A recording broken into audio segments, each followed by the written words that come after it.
ሰላም ወደ ቻናሉ በሰላም ተመልሳችሁ መጣችሁ። ዛሬ ደስ የሚል ቶፒክ ነው ያለውና ይሄንን ሰው በጣም ፐርሰናሊ እኔ ያደንቀዋለሁ። ታሪኩ፣ አጀማመሩ፣ ቢዝነስ፣ ሁሉም ነገሩ በጣም ኢንስፓየር የሚያደርገኝ ታሪክ ነውና ለምን ሞር ኢንስፓየር እንደሚያደርገኝ በቃ ይሄ ሰው ገና ካጀማመሩ ስኬታማ ሆናለው፣ ትልቅ ኩባንያ፣ ሰዎችን የሚረዳ፣ ሰዎችን የሚቀጥር፣ ለሀገርም የሚሆን ኩባንያ ክሬት አደርጋለሁ ብሎ የተነሳ ሰው ነው። ያ ሰው ደግሞ የአሊባባ መስራች ጃክ ማ ይባላል። የሱ ታሪክ በጣም ነው ኢንስፓየር የሚያደርገኝ። ፕሮባብሊ ከቶፕ 5 ኢንስፓየር ከሚያደርጉኝ ሰዎች አንደኛው ታሪክ ከቶፕ 5 ውስጥ ሊስት ያለ ሰው ነው። የምትወዱት ይመስለኛል። በተለይ ከሱ ብዙ የምንማረው ነገር አለ። ስለዚህ እስከመጨረሻ ድረስ ተከታተሉን። እንዲህ አይነት ኮንቴንት የምትወዱ ከሆነ ላይክ እና ሰብስክራይብ አድርጉ። እንደዚህ አይነት ኮንቴንት በየጊዜው እንለቃለን። እንግዲህ በፖድካስት መልክ እንጋብዛለን። ስለዚህ if this is something ኢንስፓየር ያደርጋችኋል፣ ለራሴ ይጠቅማሉ ብላችሁ የምታስቡት ነገር ከሆነ ሰብስክራይብ በማድረግ ጆይን አድርጉን። ከዚህም በኋላ ያለው የምታብራራለን ሜሮን ትሆናለች። እስከመጨረሻ ድረስ ቻው። ሰላም። ዛሬ ተስፋ ጽናትንና ሰዋዊ ሴቶችን ለዓለም ንግድ መድረክ ያመጣውን ታላቅ ሰው ታሪክ እናያለን። እርሱም ጃክ ማ የአሊባባ ግሩፕ መስራች ነው። የጃክ ማ ታሪክ የሚጀምረው ከሀብትም ሆነ ከስልጣን ካልሆነ ቦታ ነው። ቻይና ሃንግሪ ውስጥ የተወለደው ማንዩ ወይም ጃክ ማ ገና ከልጅነቱን ጀምሮ በእንግሊዝኛ ቋንቋ ፍቅር ወድቆ ነበር። ይህን ቋንቋ ለመማር ያሳየው ጽናት የንግድ መንገዱን የቀየረ የመጀመሪያው ቁልፍ እርምጃ ነበር። ለ9 ዓመታት ያክል በየቀኑ ብስክሌት እየነዳ የውጭ ሀገር ቱሪስቶችን ይመራም ነበር። ለገንዘብ ሳይሆን እውቀትና ግንኙነትን ለማግኘት ነበር። ቱሪስቶችም ጃክ የሚለውን ስም ሰጥተውታል። የጃክ ማ የትምህርትና የስራ ህይወት ግን በተደጋጋሚ አይሆንም በሚል መልስ የተሞላ ነበር። የኮሌጅ መግቢያ ፈተና 3 ጊዜ ወድቋል።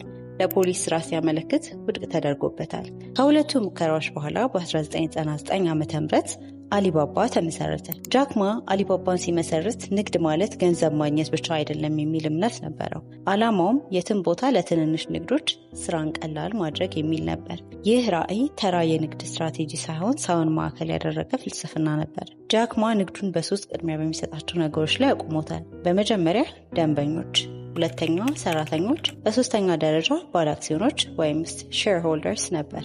ይህ መርህ ከባህላዊ የንግድ ዓለም ፍልስፍና የተለየ ነው። ትርፍ ከሁሉም በፊት ይመጣል ከሚለው አስተሳሰብ ይልቅ እሱ ሰዎችን ቅድሚያ ከሰጡት ትርፍ ራሱ ተከትሎ ይመጣል የሚለውን መርህ አስተምሯል።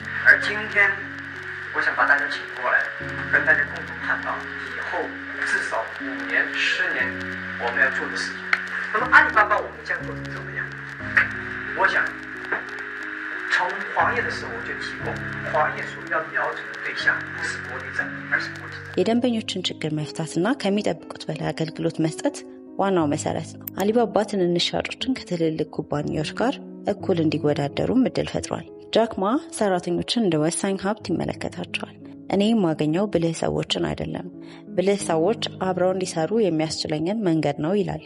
ሰራተኞችን በራዕያቸው ማመን፣ ስልጠና መስጠትና ተግዳራቶችን በጋራ መጋፈጥ ለአሊባባ ባህል መሰረት ነው። ሰብአዊነት ያለው ንግድ እንዴት መገንባት ይቻላል? ጃክ ማ የገነባው አይነት ሰብአዊነት የተሞላውና ዘላቂነት ያለው ንግድ ለመገንባት የገንዘብ ትርፍ ብቻ ሳይሆን የሰዎች እሴት ላይ ማተኮር ያስፈልጋል። አንደኛ፣ ጠንካራ የባህል መሰረት። ንግዶ በየትኞቹ መርሆች ይመራል? ለምሳሌ በታማኝነት፣ በርህራሄ፣ በፈጣን መልስ።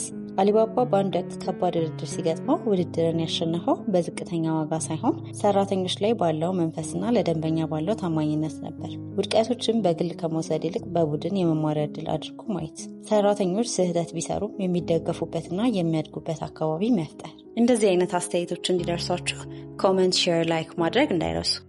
I never think in my life that I would be a business people. And I never thought I would be a teacher. So I became a teacher, I never thought about it. I become an entrepreneur, I never thought about it. And all the others, I want to be a policeman, rejected. I want to be, even want to be a waiter in the KFC, were rejected. Most of the dreams, you may think about it, but they're not work out.